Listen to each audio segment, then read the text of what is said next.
Okay, let's get started. So good evening from Malawi. We are pleased to bring you this live and interactive webinar on Dignitas International's Teen Club, aimed at helping adolescents live positively with HIV. My name is Josh Berman. I'm the Knowledge Translation and Policy Manager here at Dignitas International. I'll be hosting the event tonight, and I want to take this opportunity to introduce two of my esteemed colleagues, both who have worked within Teen Club for a number of years. Chrissie, who is our nurse and Teen Club coordinator, and Edson, who is our clinical scientist and who has worked also in Teen Club for the last several years. Welcome to both of you. Thank you. I want to apologize in advance. We're going to try to keep this connection live and interactive throughout the next hour. If we do lose you, we'll try to reconnect. Just give us a couple of moments. And if we aren't able to reconnect, we'll post a note on our web channel and then give you a recording over the next couple of days. Yeah? For the next hour, we're going to provide you a first-hand look at our Teen Club program, helping adolescents live positively with HIV. We'll get into the medical programming. Chrissie, I'll look to you to talk about the medical programming. And then also talk about our evaluation and our research that we've coupled along with the implementation of our Teen Club program. And Edson, I'll look to you for that. Yeah? Great. So then that's for the first half hour. And then in the next 30 minutes, the last 30 minutes of our program, we'll really hand it over to you guys. We want to hear from you what questions you have from us. Some of those questions were submitted in advance. We'll go through those. And then if you have questions that come to you in the next 30 minutes, please let us know. You can email us at webinar@dignitasinternational.org, and we'll answer those questions in the last half of our webinar. Yeah? Well, with that, let's get started. Chrissie, maybe I'll start with you. Mm-hmm. Can you tell us a little bit about how Dignitas International first started Teen Club, and why there was a need to start such a program? Okay. We started Tusungane Teen Club, that's our name, for Malawi, in Zomba in March 2010. It was developed on the model by Baylor International AIDS Initiative. And then we thought that it was a good idea because we could see our teens to come on a Saturday to get their medication. And also we teach them about sexual reproductive health and other HIV-related issues on this day. These things come together and then they get their medication under one roof. Okay. Yes. Thanks. Edson, anything you want to add about initial thoughts around Teen Club, how we first began? Yeah, I think the initial thought was basically to improve adherence amongst adolescents. We saw that many of the adolescents who were attending an antiretroviral clinic at Tisungani, many of them were not coming to collect their medications, and that led to poor adherence, failure on treatment. And then we thought there could be some special intervention to improve outcomes amongst adolescents. Thanks. So thanks for that. And so we've talked about Teen Club, and then can you give us a sense, Chrissie, what actually happens at Teen Club? For those that are watching us from the US or from Canada or elsewhere that may not be familiar with what Teen Club is, can you give us a kind of a breakdown of how a Teen Club happens? Okay. A Teen Club is just a normal clinic day, but it's done on a Saturday, and the teens come like once a month. They get their medication. But we also interact because we play games like football, netball, water games, and then challenging issues. And they share their information. We remove stigma because it's like they're of the same class. Yeah. So when they come, they are seen by the clinicians or doctors, and then they get their medication on this day. Very good. Yeah. So, having been to a couple of Teen Clubs myself, which was a great privilege, Mm-hmm. I really see it as a safe space for HIV-positive teens to interact, share experiences, and really just be teens. Mm-hmm. Yeah. That's really what it's about. Can you talk to us a little bit about some of the specific challenges that HIV-positive teens face here in Malawi? Yeah, the challenges, just like adults, teens face challenges. You can imagine an HIV positive teen who are just maybe like got the HIV from a mom. So they have got like maybe skin rashes from their body, others are stunted growth, they maybe develop chronic cough. So because of this, maybe they face challenges like maybe stigma at school. And also the other thing is like they are unable to disclose their status to their friends, especially those who are in boarding schools, because they are unable to get their treatment correctly as they do it at home. So because of this, they face a lot of challenges. Thanks very much. Edson, anything you want to add to that? Yeah, some challenges are related to adherence of medication, especially because of peers at school, and also some stigma around communities. When they see them that they don't look like they're healthy, they will actually raise some stigma around them, and they wouldn't be adherent to their medication at school and in the communities. And I think as we were all teenagers once, we remember what being a teenager is about. You have all of these new challenges, and to add obviously a very serious medical condition like HIV onto that, it's a very complicated situation. I think that's where we've been able to show that Teen Club can be helpful. We'll get back to that. Maybe another question for you, Chrissie. We'll get a follow-up maybe then by Edson. About the medical care, you mentioned that the teens come together and receive medical care, also some educational opportunities. Can you touch on the specific medical care that the teens receive at the Teen Club, and then also about what we're teaching them in terms of education? Okay, when the teens come this day, they get their normal antiretroviral drugs, ARVs, on this day. So we give them for a month, and then they come the next month. And we also teach them about like sexual reproductive health. We teach them about family planning.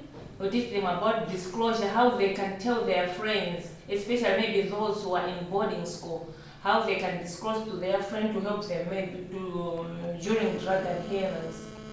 And also some future planning, because we have got hope in these teens. So we want them to also have hope in the future, that they can be someone in future if they work hard in their class. Yeah. That's anything you wanted to add on that as one of the clinicians that sees the teens at Teen Club? Yeah, in addition to collecting their medication, we also review them on general medical health issues. So we can examine them if they have any side effects to antiretroviral treatment. We do also examine them if they have any treatment failure issues. We test their blood for CD4 count to see if they are improving on antiretroviral treatment. And we also generally look at whether they have any complaints on that day. If they are sick, we prescribe medications. So they're really getting all of their comprehensive health looked at, HIV plus. Yeah. Very good. Yeah, I think on top of that, we're also now checking the viral load to see how much the viruses are in their body. Yeah. Edson, can you touch on that? I think it's a good place. Or Chrissie, please continue. Yeah. So with this, it's like we take their blood samples and then it's sent to the lab. When the results come, it really shows that maybe the teens are taking their medication properly, because we could see that the results shows that they have got low viral load. That means the copies of viruses in their blood is very low. Which means that they shouldn't be showing signs and really being able to live a healthy, normal life. Yes. Very good. So Chrissie, you mentioned earlier that Teen Club is on Saturdays. Yes. And I'm wondering if you can give us a little bit more detail how that date was chosen. Okay, it was chosen to be on Saturday because we wanted that the teens should not miss their school days. That means they go to school from Monday to Friday, and then just to come on once on that Saturday. And also it's because it's like a private day. Not many like adults come on that Saturday. So like they are the only group who comes on that Saturday, and then they share their ideas, they socialize, and then stigma is reduced. Right. In addition to that, I think being it on a special day, the clinicians have ample time, the nurses have ample time to interact with the teens, and that gives them, we give much attention to their needs that are geared towards these adolescents. That makes sense. Yeah. And if there's one thing that teens don't like, it's being around Yeah. adults. Adults. You know, they want their space. Yeah. So it's quite nice to have it on a Saturday where they can have the clinic to themselves. Yeah, Eh? they're much open. They can ask questions and then we answer them. Great, and they have their private space. Thanks Yes. very much. That's really great to know. Chrissie, we started out with one teen club, and that's been expanded. Can you give the viewers a sense of how many kids now we're seeing total within teen club, the different sites, and also how many kids are coming each month? Okay. Like at Sungane Teen Club, we started with only 30 teens, but now we are. What year was that? It was in 2010. 2010. In 2010, we started with only 30, Mhm. but now there are almost 380, and now we have expanded to the southeast zone. Okay. Yeah, and we've got additional 15 clubs, making them 16 clubs in the southeast zone. Yep. Yeah, really, and we have almost 900 teens attending the teen clubs. And does that mean 900 are coming every month? Yes. But how many at the 6 sites? At the 6 Very sites, good. at the 6 sites, yeah. Not at once. Yeah, not at once. Right. Yeah, and we just want, I think it's thanks to National AIDS Commission of Malawi and also USAID, whereby they give us the donations to help these teens. So that we were able to expand from that's the what one site we are- out. Yeah, Very good. yeah. Thanks so much for that, Chrissie. Chrissie, you're there every Saturday, Yeah. and obviously the teens are the main patients, but also they're probably getting dropped off or picked up by their parents. And I'm wondering if you can tell us a little bit about your interactions with the teens, with their parents. What's some of the feedback that you've heard about our teen club? Most of the times the parents are very happy with the teen club because now they could tell us that the teens are open, Right. they've got good drug adherence because they are able to take their drugs properly. Yeah. And also because on what we teach them at the teen club, they are able to disclose to their other relatives whom they trust, unlike those who do not attend teen club. And also because of this, the teens are able to do well in school because they are not ill, they go to school every day. Mm-hmm. Yes. Edson, anything you want to add to that? I'm sure you've received a bunch of feedback, eh? Yeah, there is a bunch of feedback. In terms of parental feedback, Yeah. I feel like the teen club activities are really improving their children in terms of being open to them. Yeah. We also, in the teen club, we encourage openness, starting from the parents disclosing the status to the teen, Yeah. rather than clinician or nurse disclosing the status to the teen, and that really binds the family together. The relationship. Yeah. So we're not only working with the teens, we're also working with the parents, really. Parents, yeah. That's really great. Chrissie, you've been with Teen Club now and running Teen Club at Tisangani Clinic over the last several years. I'm wondering, give us a sense about what your hope is for the teens that are enrolled in this club. I'm sure you've seen teens that have come in at 12 or 13 years of age and now they're getting close to graduating from Teen Club. And give us your sense of what's your hope for them, as a mother also. As a mother, my first hope is like to see these things to have like undetectable viruses, Mm-hmm. like because they will be taking their drugs properly, that means their virus will be in the low levels that it cannot be detected. Mm-hmm. And also that they should excel with their education. I want them to go to finish their school, go to the universities, and then be somewhere, like start working and also help other teens. Maybe become a nurse Yeah, or a become clinician. clinician. So many And get back. And it's Yeah. funny, having been at the Teen Club and interacted with these teens, it's amazing that seeing them seeing you just as giving back and providing healthcare to these guys. I wouldn't be surprised if we have a lot of Teen Club graduates going into healthcare themselves. Eh? Yeah. Because each time we ask them, whom do you want to be in future, they will tell you that I want to become a nurse, I want a doctor, a lawyer. So a role model, eh? Yeah, we are role No models. pressure there, no pressure. No. Very good. Yeah. So, I want to bring Edson into this conversation. One of the things that Dignitas really prides itself on is implementing innovative programs, but then really evaluating and researching those programs to make sure that we're getting the most that we can out of them and showing our results, but also using it to improve the quality of our program on an ongoing basis. Eh? Yeah, that's true. So we've done, Edson, some research around the outcomes of Teen Club, and I'm wondering if you could talk to that a little bit. Yeah, sure. The Teen Club is really a very important program, and we have done some evaluation around it. I think the reason for doing the evaluation has been that we have seen from the challenges that teens who are HIV positive pose a great challenge for the healthcare workers, because they are just learning to cope with their HIV status and illness. Yep. At the same time, they are developing some maturity psychologically and also socially.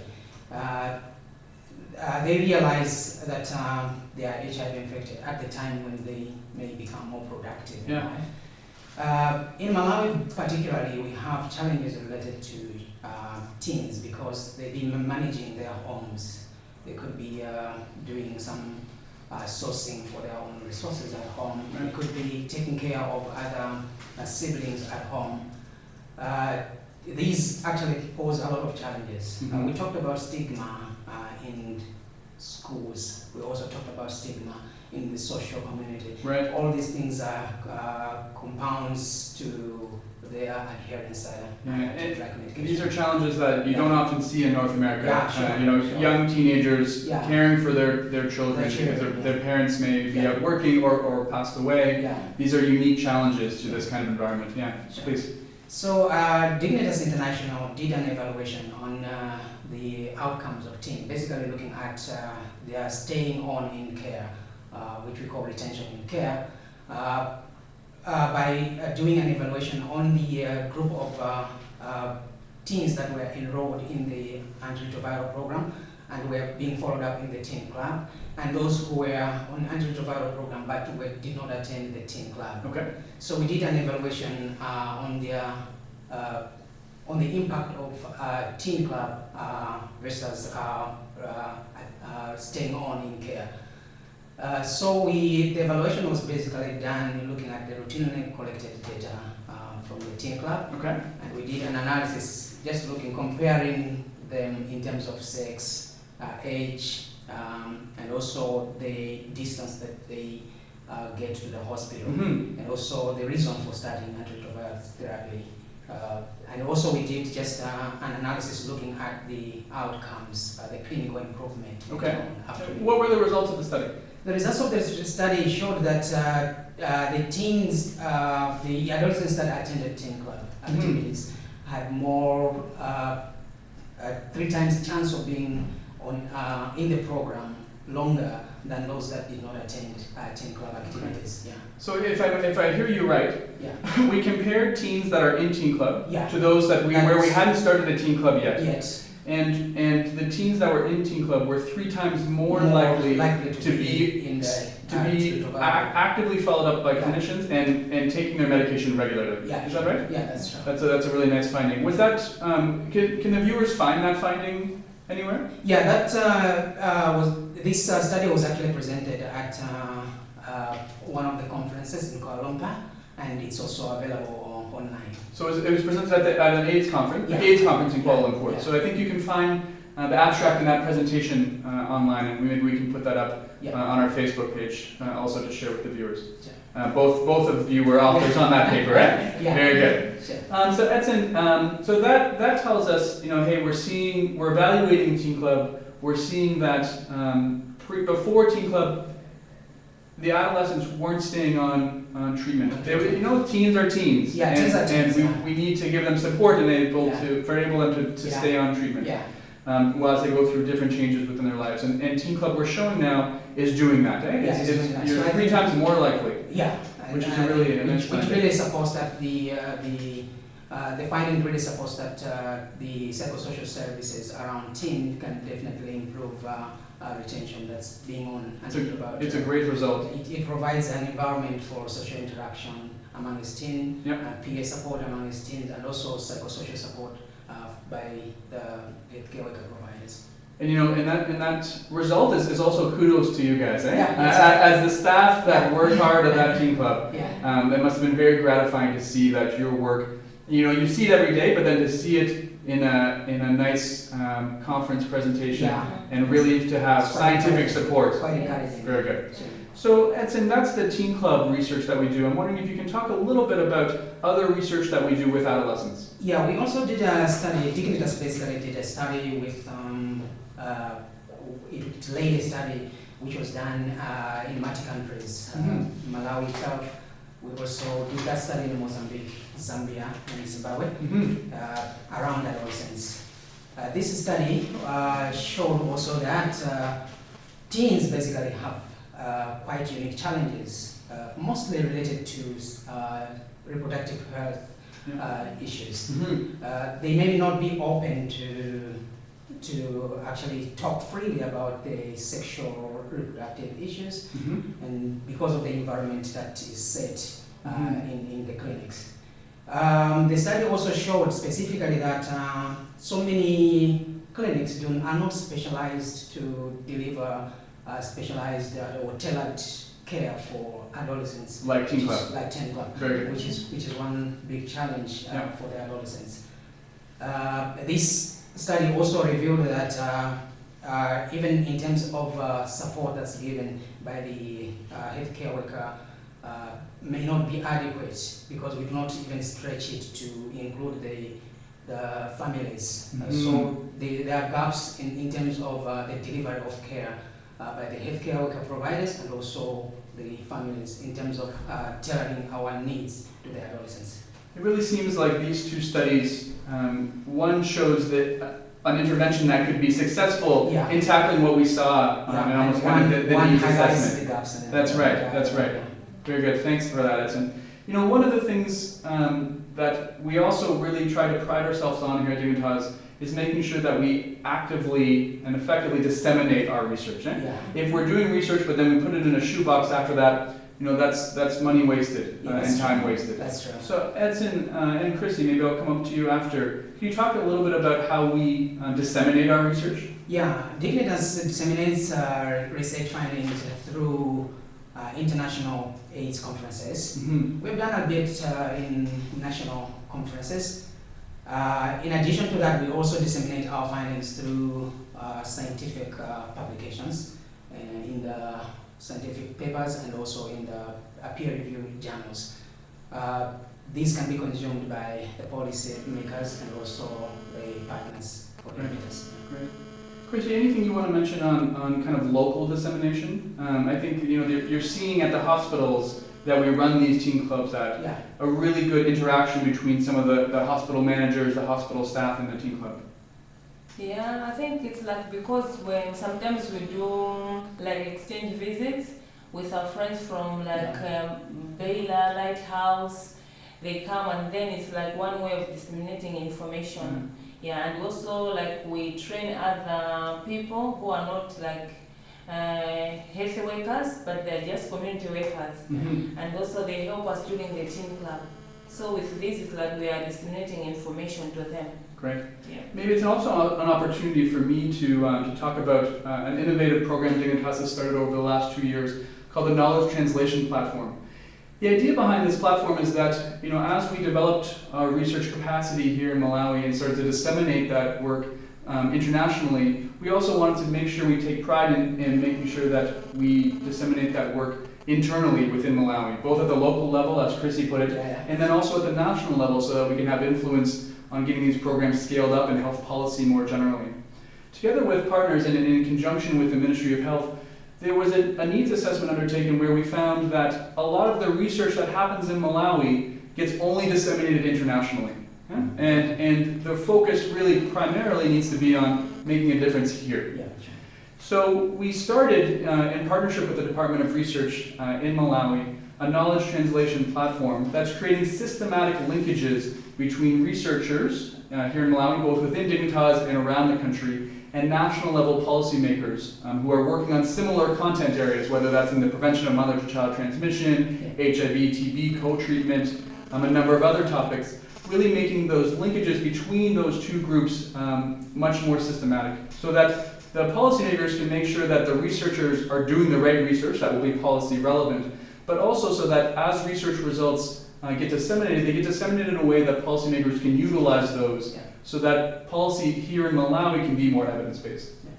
We're currently working on the development of 2 evidence briefs for policy. One on the integration of hypertension care into HIV care and treatment. As our patients get older here in Malawi, because of the great care that they're receiving, they're getting normal non-communicable diseases like we do in Canada or North America. And we're looking at how to integrate hypertensive care and HIV care. We're also doing an evidence brief on how we can make sure that we continue to have a strong supply chain, pharmaceutical supply chain, to make sure that we have the antiretroviral therapies when we need them. As more patients get on them, the drug use goes up, and we want to make sure our drug supply chain stays strong. Yeah? Yeah. So that's some of the ways that, that we're disseminating our work. Yeah, great. So I think we've reached about the halfway point here, where we want to turn to your questions. Some of them were submitted earlier. I'm just going to pull them up here. Thanks for those that submitted their questions early. So we had a question from Natalie. Natalie says, or asks, how do youth in Malawi receive sexual education? And what do they learn? Now I know neither of you are teachers, although you know, having attended the teen club, you would see that you could be teachers on those Saturdays. But Chrissie, maybe I'll give that one to you. How are teens getting educated in Malawi around sex? In Malawi now, from teens who are about 5 years to 7 years, they are now, we call it in standard 3 or 4.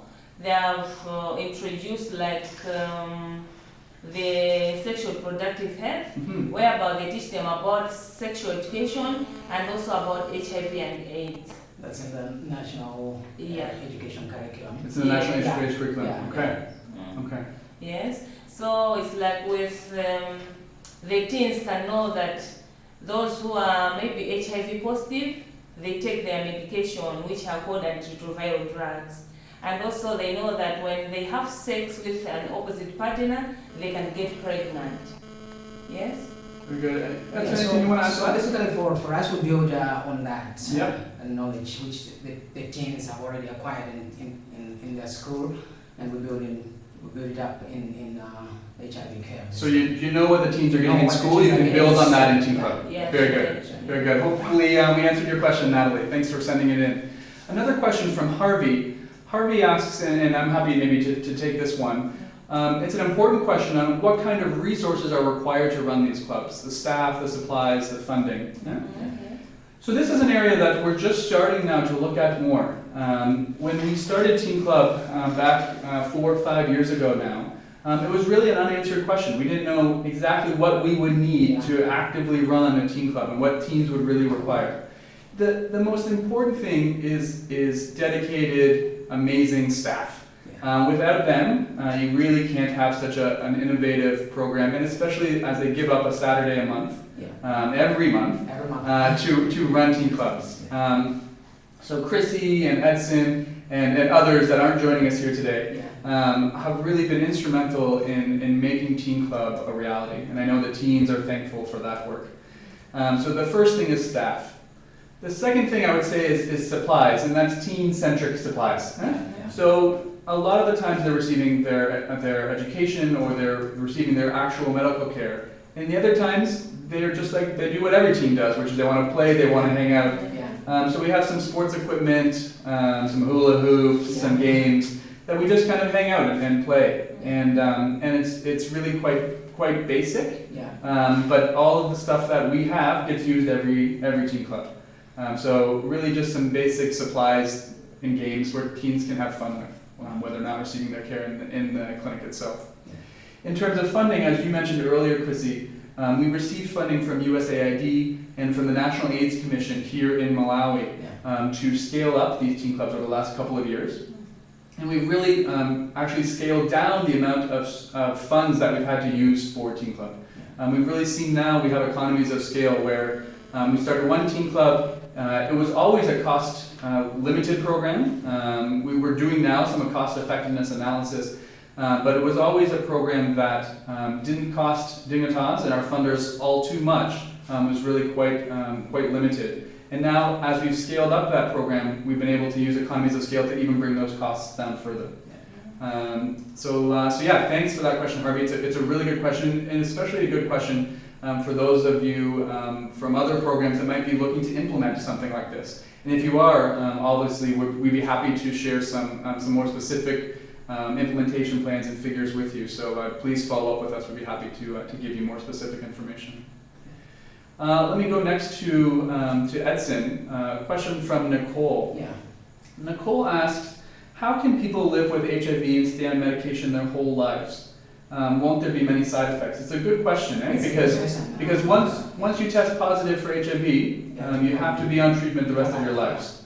Edson. Thank you very much, Nicole. It's a very important question, as Josh put it. To stay on medication, really one has to be adherent to the medication that has been prescribed. Mm-hmm. We're talking about antiretroviral therapy here. Therefore, it means that the patient has to be adherent to the antiretroviral therapy for the rest of their life. Mm-hmm. In addition to that, they should also be adherent to any prescribed medication for the prevention of other infections and also for treatment of diseases.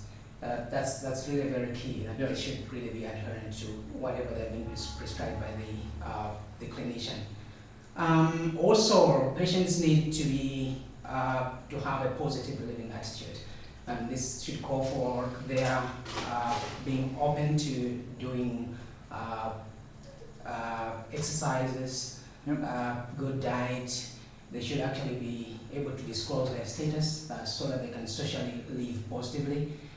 In addition to this, we have seen that some patients may just have challenges in keeping on antiretroviral therapy just because of not using condoms. So they should be able to live positively, protect themselves from acquiring more infection, which we call super infection. Yep. Also, they should protect others from getting the infection, which is really, really positive. Just to go back to Nicole's question, if patients do develop side effects, what happens then? Yeah, in course, we understand that antiretroviral therapy is in the long term can cause side effects. So if patients develop side effects, usually they should, as the requirement is that they should actually get to the hospital regularly for refill. Right. They are routinely monitored for the side effects by the clinicians, which can be picked by the clinicians, or they can simply report the side effects that they have. In that case, then the clinician makes the right decision either to modify their regimen of antiretroviral therapy to a safer treatment regimen, or they can actually be managed by treating the side effect with another medication. Thanks, Edson. Thanks a lot. Great. So a couple more questions here. I think we have some more time. Edward asks, what are the future goals of Teen Club and the Teen Club program here in Malawi and perhaps beyond Malawi? Chrissie, can I give that one to you? Yeah, I think our future goals for our Teen Club program in Malawi is like to integrate them to other parts. And also, like, we would like to see each and every district in Malawi having these teen clubs, because we are sure that if we have these teen clubs, that means our teens will be free, and then they will be able to go in those teen clubs, and then they will stay healthy. Thanks. Edson, anything you want to add to that? What do you see as the vision for Teen Club moving forward? The vision for Teen Club moving forward actually relies on this effective intervention, which we have actually expanded. We started with Tisungane Clinic. Right. One clinic. Right. And now we have expanded to 6. Yep. So our goal is mainly to focus on the zone and therefore make sure that we have more clinics in the zone. We have seen the fruit of it, and therefore we need to reap the whole fruits. Right, and maybe the only thing I would add to that is that as we partner with other organizations here in Malawi, and especially the Ministry of Health, that we can see this really spread throughout the country. And then there's already interest in this happening in other countries. So this is quite, quite an innovative program that we think can really be beneficial to kids not only in Malawi, but throughout definitely Southern Africa and other places in the world. Thanks very much. Tatu asks, how are the teen clubs connected to the treatment clinic? And I think that's an important point. We talked earlier about the Tisangani clinic. Maybe you could give the viewers a little bit of background about what we mean when we say Tisangani clinic, and then how the teen club is connected to that clinic. Tisangani clinic is an HIV specialized clinic which is run by Dignitas International in collaboration with the Ministry of Health, providing direct HIV care services to patients.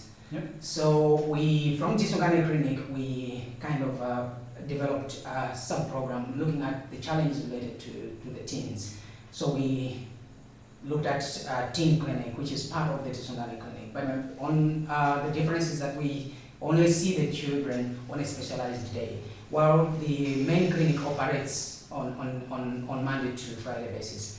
So we see teens on specialized 1 month weekend. Right. So the clinic is I would say that the teen clinic is linked to Tisongane clinic in a way, because it's the same clinicians that review the children, the same nurses that run the clinic, and we provide similar clinical care for the teen club. Thanks, that's it. And Tatu, I think it's a, sorry. Yeah, no, I just wanted to say the name Tisongane, it's a vernacular name. Yeah. It's a Chewa, yeah, meaning let's care for each other, let's unite. Yeah. So when we are at Tisongane clinic, that means we are looking at each other, caring for each other. Yeah. So the Tisongane is just a baby from the mother care, the main clinic. So we are connected because it's the same roof, the same services, the same doctors, the same nurses. I think that's an important point, right? Because when teens are no longer teens and then they graduate from the program, they move right into the ART clinic at Tisongane. Yeah. The same clinicians, the same staff. Yeah. Great. So it provides linkage to continuum of care from teen to adulthood. To adulthood. Very good. Very good. So those are the questions that got sent in earlier. Aubrey, can you bring up the new questions for us? I think there were some additional questions that got sent in over the last half hour. Maybe Aubrey, I'll ask you to read the first one. All right. There are a couple of questions. The first one goes: At what age do teens graduate from the teen club? Great. And who asked that question? There is no name. No name attached to that one. Okay, no problem. So the question, just to make sure that we hear it here on screen, was maybe Edson, can you give us the ages when teens start and when they would graduate from teen club? We just mentioned that they would go on to the full adult clinic, but what age does that happen at? Normally we enter, the teens are eligible to start the teen clinic as early as 9. Okay. When they have been fully disclosed to by the... And what you mean by disclosed is that they're aware of their HIV status. And that's happened, we encourage the parents We encourage the parents to do that initially, rather than it coming in from the care provider. Yeah. So from the age of 9, we enroll them into the teen club clinic and follow them up until the age of 19. At 20, most of the teens have matured. We prepare them to be mentors for the teen clinic, and then they graduate into the main clinic after they So tell me about that. So as the teens graduate, they become normal, they become in the antiretroviral therapy clinic, but then they also become mentors? Can you expand on that? They also become mentors to the teens because they can come and participate in training the teens into sport activities, being peers to the teens and mentors and models to the teens in terms of issues of adherence. So we still use them, we utilize their services after graduation. That's great, that's great. And they feel, I think that really speaks to the success of the program, that they are willing to give back. Yeah. Do you want to mention something, Chrissie? But I just wanted to say that, as Edson has said, our hope is to graduate at the age of 19, but not all of them graduate, because with this disease progression, some are stunted growth. That means they can be 18 or 19, but they look small. Okay. That means even their education-wise, they can be in the lower class. Yeah. So they still come to the teen club despite that maybe they are 20 or 21. Okay. Okay. Yeah. We have some teens that are in the 20s, but they look small. Younger than that. And we still maintain them in the teen program. Maybe they are in very lower classes of their education, so they still participate. One of the things I think is important in how our research links is that the primary mode of transportation that these teens are acquiring HIV is through their mothers at birth, right? And now that Malawi has started up over the last several years in partnership with the Ministry of Health, Dignitas has supported this work is the prevention of mother-to-child transmission health policy known as Option B+. And that is putting mothers on treatment the moment they know they're HIV positive, continuing that treatment for life. And our hope is that while Teen Club is really an innovative, and now we've seen quite an effective program, the real goal is to get these teens and keep them negative, right? So that's where our prevention of mother-to-child transmission program really works to make sure that even though we have these Teen Club interventions and they're successful, we'd be much happier if there was without it, and if there is it with less teens. And I think that's where Dignitas is working on all areas of HIV-related programming and research to try to make sure that even our Teen Club, we could put ourselves out of business in some years from now. Thanks for that. Aubrey, can we take another question? Yes. Another question. At what age sorry, I've taken that one already. What kind of partnership do you have with Berman International Pediatric AIDS Initiative? Great. And the question continues, do you use their curriculum? Great, it's a good question. Is there a name attached to that one? No. Okay, you'll let me know when there's a name. I just want to make sure we get it. So it's a good question about our partnership with Baylor and how we work with them. Who wants to go for that one? I'll give it up to you I think guys. I'll go first. Great. We have got a good partnership with Berman International because they give us, like, apart from the curriculum, they also train some of our healthy personnel on how to do with the teens. And also, we also call them to come to our teen club to teach us some other methods on how we can disseminate the information to them. Yeah, really. Actually, we read a lot from Bela because they are specialists in pediatric care. Right. So we have, like me, I've been trained by Bela in pediatric care. Most of the clinicians have been trained by Bela in specifically on pediatric HIV care management. So actually, we have had a very strong relationship with them, in that they train and mentor clinicians from Dignitas International. Great. Yeah. Great. I think that really speaks to the overall partnership here in Malawi and how we really try to work with all of the different partners working in health. Yeah, the second part of the question also, I think we will tackle it. In terms of the curriculum, we have adopted much of their curriculum. We have changed some other issues here and there to tailor to our local needs and local environment. Great. Great. Aubrey. Yes. All right. Another question. How long does a teen club session last? That's a good question. So on a Saturday morning, you get up bright and early, you head to the clinic. How long are you there for? It's about 6 to sometimes 7 hours because it depends on how the activity as well, how busy the clinic was. Because we usually start at 8 and our intention is to end at 12, but we usually go up to 2, sometimes half past 2. They might go even up to 2. And having been a visitor at several teen clubs, I've definitely seen firsthand the amount of time and energy that we put into each of the patients that we see, each of the teens. So it's again a really strong sentiment to you guys that the time is taken on each Saturday to really make sure that these teens are getting excellent HIV care. Thanks. Aubrey. All right. How has stigma among teens changed over the years? It's a good question. So as the HIV epidemic has progressed over the last, let's go back 10 or more years, how have you seen stigma generally and then within the HIV positive teen cohort? I'll take the general part. Generally, I find that stigma has reduced significantly among Malawians, HIV positive Malawians. We find that in the social circles, people are freely disclosing their status. Go to the hospital.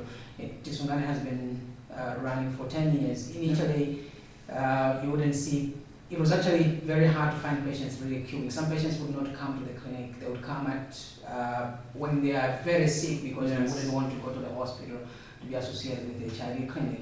But now we find that patients come to the hospital early or walking, get tested freely, and start antiretroviral treatment while they are very heavy. The general atmosphere on stigma generally is reducing in Malawi. I'll pose it to Chrissie to look at teens in general. What have you seen from teens? I think it's like the stigma is reduced, and I wanted one, like at our clinic we have got some people, we call them expert patients, they are HIV positive. It's like they can stand openly and tell the teens or even the others that I'm HIV positive and I'm taking the drugs. Yeah. Some other people think that no, they're just joking because they are healthy. You can't tell that they are on ARVs. Yeah. So because of this, if they can stand up and then in front of a camera or everywhere to tell that I'm HIV positive, that means the stigma is reduced. Yeah. Great. Yeah. Thanks. That's a good question. Really good questions. Aubrey. All right. What are some of the questions you get from the teens that are in the program? About HIV, about their health, about their future? Do they have misconceptions about having HIV? Wow, it's a good question. These are all excellent questions. Yeah. So guys, what do you see when you talk to teens on Saturday? When's the next teen club?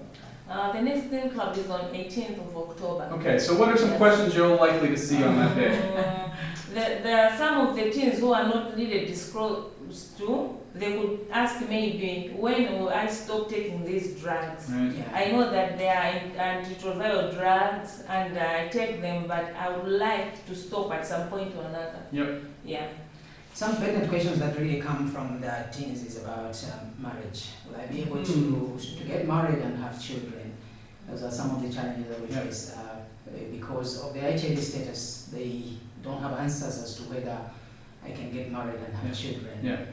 Where of course they can. Yeah, they can. Not yet, but later. But Yeah, later, Yeah. And I think that goes, Chrissie, your point about when do we stop taking the medication. I think that's where the educational component of our teen club is so important. Yeah. That we can gradually build up that knowledge within teens as they go through this difficult time. Yeah. Other pieces? Yeah, I just wanted also to say that also some teens who could like ask you that, you know, we are about maybe 4 in our family, but I'm the only one taking the ARVs. Right. Yeah. Why, like maybe my sisters and brothers are not HIV positive? Yeah. Yeah. So it's a challenge because maybe in those years the parents were not infected yet, and then she's the last born who is the only one taking the drugs. Yeah. These are difficult questions. Yeah. And questions that, having been a teen growing up in Canada, these are not questions that I was asking. So these are difficult questions, and it's great to know that you guys are there to answer those questions for them. Yeah. Aubrey? All right, another question. What is the split between boys and girls enrolled? Do you get different questions from different genders? Good question. So the question, just to make sure that we heard it, was what's the breakdown between boys and girls within Teen Club? And do you get different questions? I'm guessing you do. What do you think? Yeah, we do, because it's like mostly they're like sometimes when we group them together, we also split them like to boys and girls so that they can feel free to ask the questions. So I remember this other day we had like disclosure, and then the boys were like more saying it's not good to disclose to someone that we are HIV positive, because the girls cannot, like, when you propose to them, they can easily say, no, you are HIV positive, then I cannot go for you. But the girls were saying, no, I think it's good, because if the person really loves you, then you can take your status. So we can see that they've got different perceptions. Right, we're breaking down the stigma. Edson, what's the breakdown between boys and girls in In the... terms of numbers? Yeah. Okay, in terms of numbers, we have got more girls than boys. Okay, Yeah. okay. 60-40? Yeah, Said it's almost something. this, yeah, 60, 40, 65. Okay, Yeah. so it's more slanted towards females. Okay, interesting. I think that's the Okay. natural, that's the trend in Malawi in general in terms of HIV care. Yeah. We have more females HIV positive females. than males, yeah. Okay, thanks. Aubrey? All right, there are 2 questions from Miriam. All The right. first one goes, how are the teens actually enrolled into the club? Do you recommend the clinic to them or their parents? Great, thanks Aubrey. And that was Miriam, eh? Miriam, it's a good question and a good implementation question. So let's say an HIV positive young child is seen, or how do they enroll in the teen club? Okay, when these teens or adolescents come to the clinic, with the guardian or the parents, and they're about 9 or 10 years old, we ask the mom or the guardian if the child knows his or her status. Right. And then if they say yes, we ask them the questions.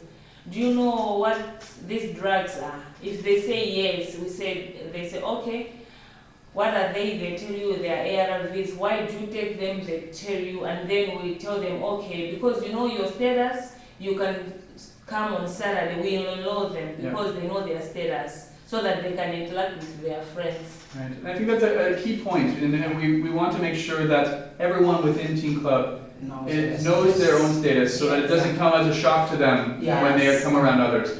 And then that's also, and Edson, you can maybe talk to this, often with these young children, age 7, 8, 9, as they're getting closer to Teen Club, they've been within our care the entire time. So we're seeing them from birth until 8 or 9, and as they start to get of the age of teens, we start to say, hey, look at this as an option where we can specialize your treatment. Yeah, basically we are the ones who initiate the process in terms of enrollment. We actually tell them about the clinic, what we do at the clinic, and then we push to the parents to decide whether they can go ahead with the disclosure process so that they should benefit from the service. Great. Yeah. Thanks.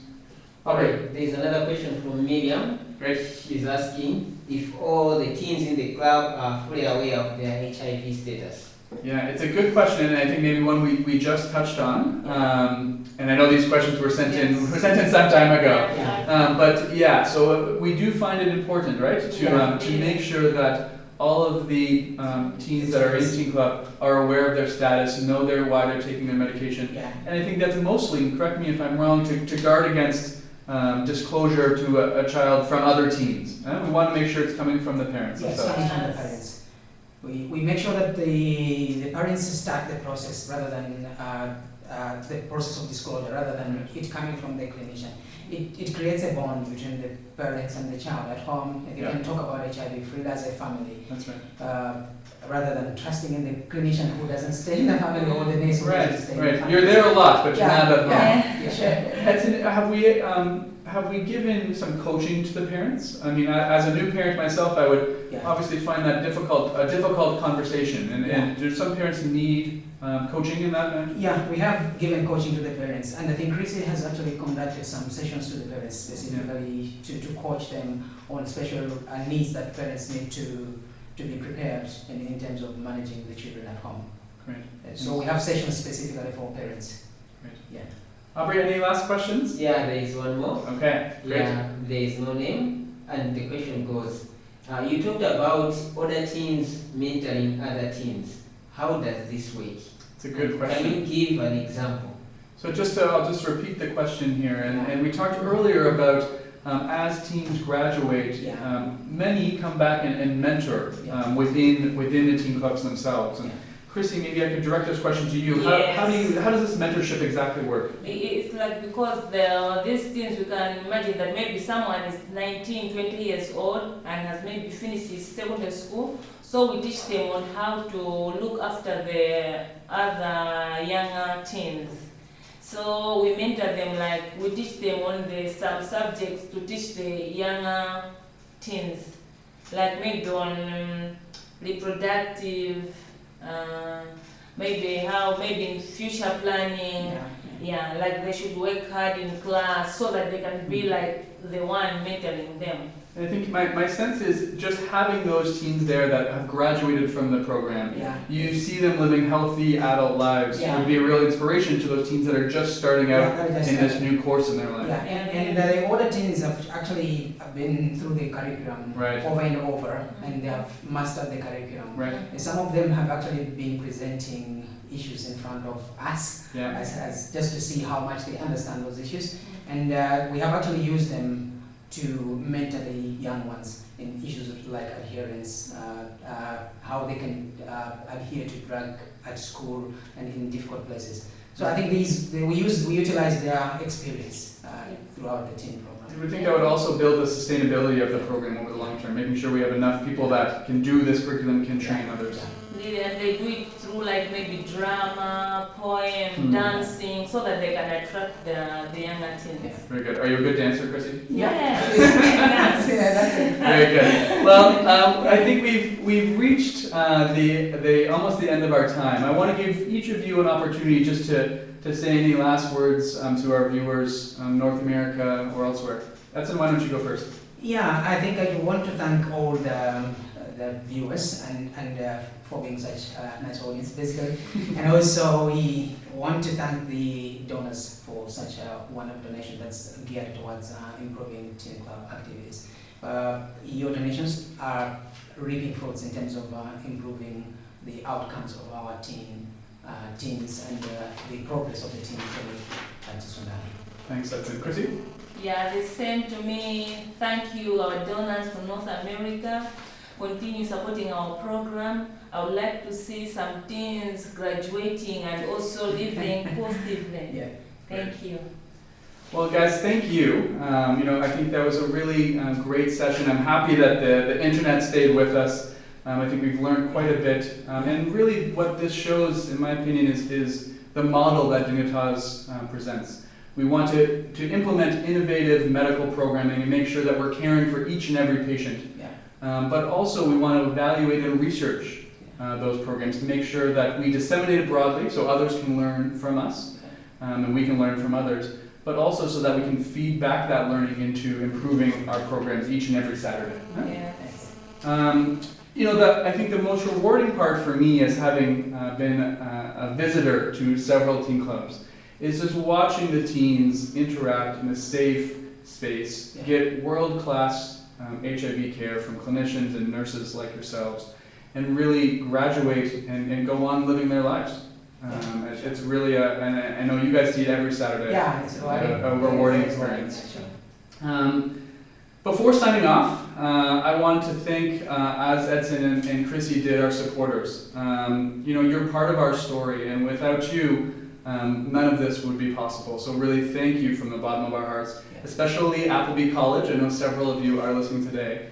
Thanks for your support. If you do want to make a donation, you can visit us online at dignitasinternational.org/donate. We look forward to sharing future updates with you, and in the meantime, look forward to sharing our ongoing story on Facebook and Twitter. Please follow us and like us on those two social media platforms. It's getting late here in Malawi. I think dinner is coming. My stomach's rumbling. So guys, thank you very much. And with that, I'll say good night. All the best.